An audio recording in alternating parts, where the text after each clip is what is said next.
Kayamkulam പെരിങ്ങാലക്കിഴക്ക് 273 number SNDP ശാഖയുടെ നേതൃത്വത്തിൽ പഠനോപകരണ വിതരണവും മെറിറ്റ് അവാർഡ് ദാനവും ലഹരി വിരുദ്ധ ക്ലാസും സംഘടിപ്പിച്ചു. Kayamkulam unit secretary P Pradeep Lal ഉദ്ഘാടനം നിർവഹിച്ചു. കായംകുളം പെരിങ്ങാലക്കിഴക്ക് 273 നമ്പർ SNDP ശാഖായോഗത്തിൽ പഠനോപകരണ വിതരണം, മെറിറ്റ് അവാർഡ് ദാനം, ലഹരി വിരുദ്ധ ക്ലാസ് എന്നിവ നടന്നു. SNDP Kayamkulam union secretary P Pradeep Lal ഉദ്ഘാടനം നിർവഹിച്ചു. നമുക്ക് നല്ല മാർഗമുണ്ടെങ്കിൽ മാത്രമേ നമുക്ക് വിജയിക്കാൻ സാധിക്കൂ. ഏറ്റവും കൂടുതൽ കിട്ടാൻ കഴിയാത്ത 92% മാർക്കിന് മുകളിൽ കിട്ടിയെങ്കിൽ മാത്രമേ ബേസിക്കിന് കിട്ടൂ. മാനേജ്മെന്റ് ഇല്ല, അത് മെറിറ്റാക്കി. മാനേജ്മെന്റ് സീറ്റ് മെറിറ്റാക്കി ഒരു അസോസിയേഷൻ ഉണ്ടാക്കിയിട്ടുണ്ട്.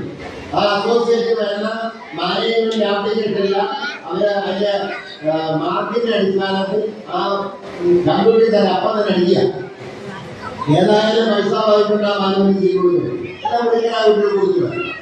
അല്ലാതെ മാർക്ക് പറഞ്ഞ അച്ഛന് പൈസ ഉണ്ട്, എന്റെ കുടുംബത്തിൽ പൈസ ഉണ്ട്, അതുകൊണ്ട് ഉദ്ദേശിക്കുന്ന കോഴ്സ് വാങ്ങാം എന്നാണെല്ലാം കുട്ടികൾ ശ്രമിക്കും. നമുക്ക് വാങ്ങാൻ കഴിയും.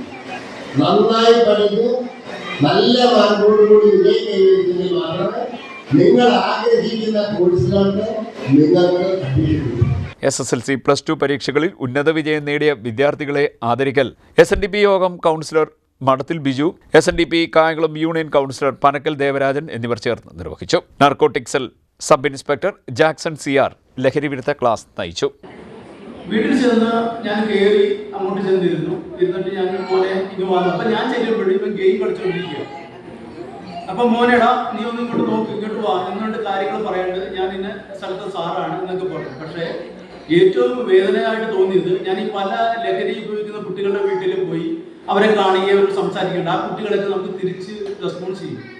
ഇവൻ നമ്മൾ വിളിച്ചതായിട്ട് പോലും മൈൻഡില്ല, അവൻ ശ്രദ്ധിക്കുന്നതേ ഇല്ല. അവൻ ആ ഗെയിമിൽ മാത്രം ശ്രദ്ധ, വേറെ എങ്ങും ശ്രദ്ധിക്കുന്നില്ല. ആ TV-യിലേക്ക് മാത്രം. ഞങ്ങൾ 3 പേര്, 2 പെണ്ണുങ്ങളും ഞാനും കൂടെ ചെന്നിട്ട് അവനെ വിളിക്കുക, എടാ മോനെ നീ ഇങ്ങോട്ട് ശ്രദ്ധിക്കുക, ഞങ്ങൾ പറയുന്ന കാര്യങ്ങളൊന്നും കേൾക്കുക, നീ അടുത്ത പ്രാവശ്യം 10ാം ക്ലാസ് അല്ലേ, അപ്പോൾ പഠിക്കണ്ടേ, ഗെയിം പഠിച്ചിട്ടുണ്ടെങ്കിൽ എങ്ങനെ?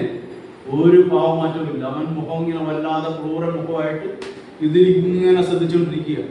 അവൻ അതിൽ ആരെ കൊല്ലണമെന്നുള്ളതാണ് അവനവിടെ ശ്രദ്ധിക്കുന്നത്. മനസ്സിലായത്? ഈ ഒരു അവസ്ഥയിലാണ് ഇന്നത്തെ നമ്മുടെ മക്കൾ.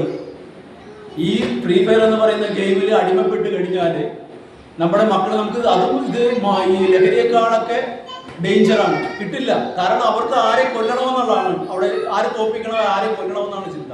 ഇത് തന്നെയാണ് ഇവർ വളർന്നു വന്നാലും ചെയ്യുന്നത്. ആ വളർന്നു വന്നാൽ എന്താ പ്രവർത്തിക്കുന്നത്? നമുക്ക് ആരെ തോപ്പിക്കാൻ പറ്റും, ആരെ കൊല്ലാൻ പറ്റുമോ എന്നുള്ള ചിന്തയാണ്. ചടങ്ങിൽ രഘു അധ്യക്ഷത വഹിച്ചു.